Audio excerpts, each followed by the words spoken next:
我係 Landy Home，我係校園發展及設施管理處嘅總監。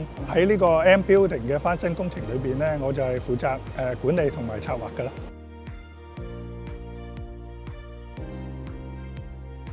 M Building 本身咧就喺1980年裏邊攞入伙紙嘅。換句話講 ，M Building 多過44年嘅營運記錄喺度㗎啦。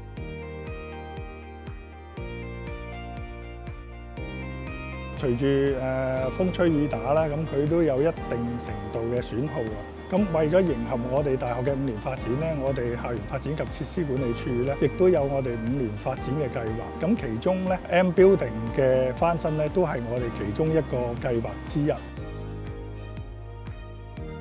翻新工程咧，總共有8個項目啦。M Building 嘅大樓咧，個外牆都會將剝落嘅紙皮石咧，換上一個同原先嗰個顏色差唔多嘅外牆漆，保護翻外牆本身啦，等佢可以有個可靠嘅防水啦，同埋一個光鮮嘅 appearance 啦。走廊啊、樓梯啊嗰啲牆身咧，咁我哋都會去將一個翻新嘅。全棟大樓嘅廁所咧，都會進行一個翻新工程嘅。咁希望佢有一個比較煥然一新嘅感覺啦。喺電嘅方面咧，咁我哋就會將一啲古舊嘅電線啦，咁我哋會換咗佢啦。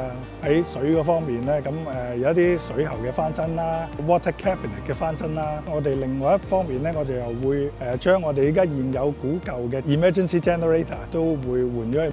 當城市電冇電到嗰陣時咧，咁我哋都會靠呢個 genset 咧去俾電。我哋 M Building 大樓嘅 College Hall 咧喺裏邊亦都會有一個 improvement 嘅。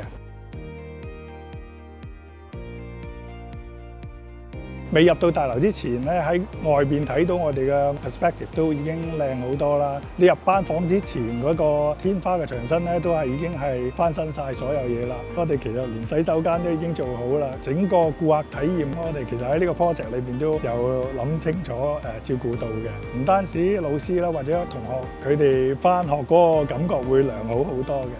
請多多支持。請支持，請多支持，請多多支持，請各位多多支持我哋 M 座大樓 M 座大樓 M 座大樓 M 座大樓 M 座大樓翻新籌款計劃。